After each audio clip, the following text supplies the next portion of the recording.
Alright guys, so I'll be discussing parallel and series combination here, and if you remember from recitation 5, or was it 4, the very first recitation whenever the capacitors were introduced. So in that, the questions, like the law school questions, were actually questions about parallel and series connections, right? If you remember, you had a capacitor that was broken in half in areas and then divided by in such a way that the area was half but in parallel with delta V, and you had to calculate certain things. Point being, this is a continuation from that. So I will be formally introducing parallel and series combination here. So let's start with parallel combination.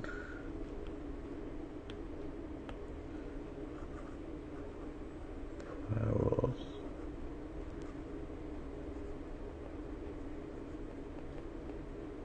Okay.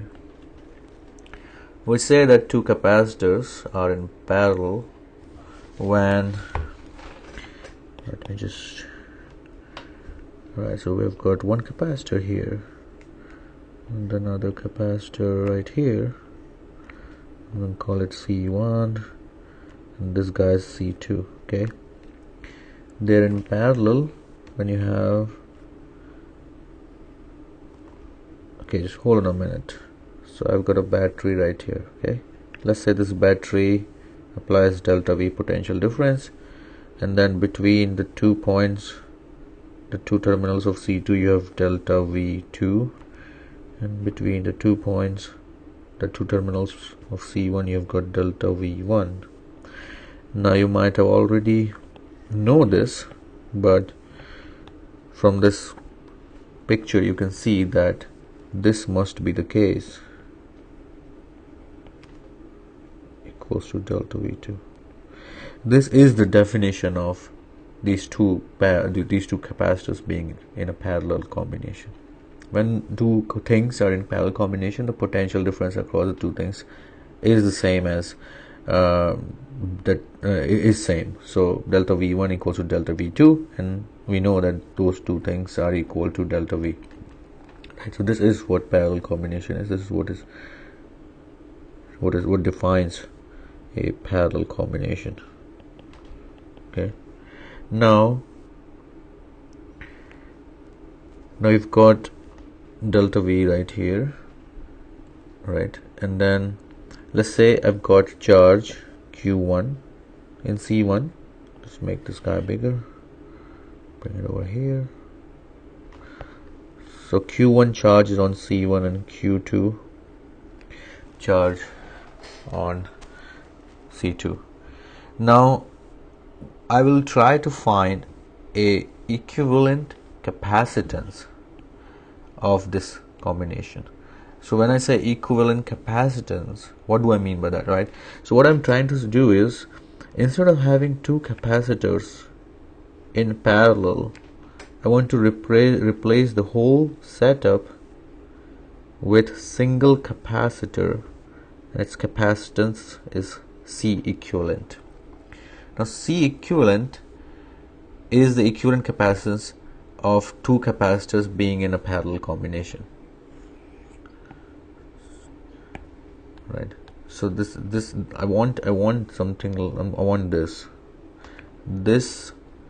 same as this guy, like this same as this guy. Now what does it mean for a capacitor to be equivalent of this? So what I'm trying to say is that, what does it mean that C equivalent is same as parallel combination of C1 and C2, right? This is what I'm trying to understand, and what I'm trying to also understand is how C equivalent is related to C1 and C2, right? So as we have seen in recitations, that a capacitor's job is to hold charge, right?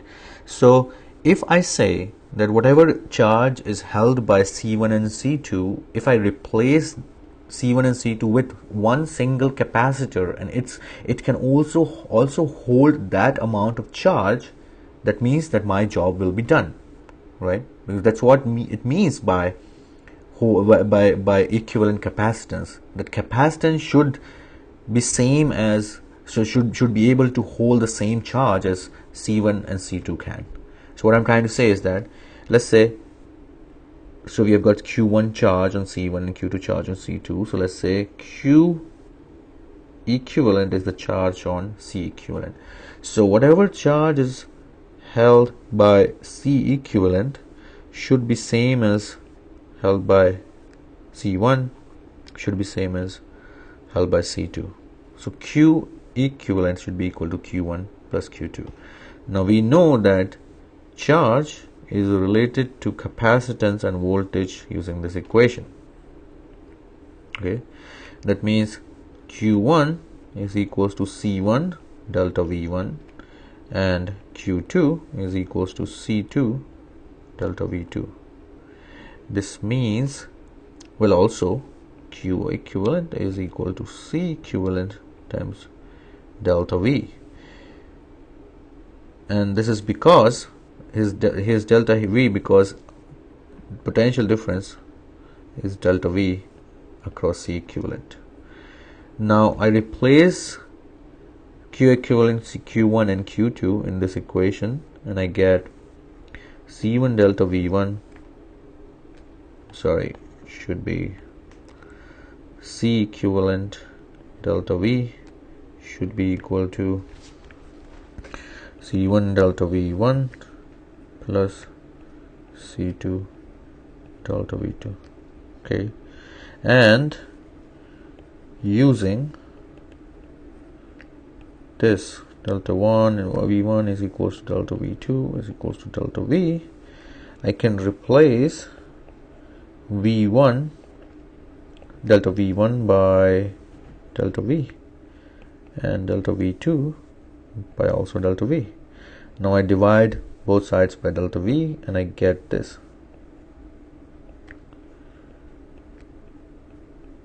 And this is what was required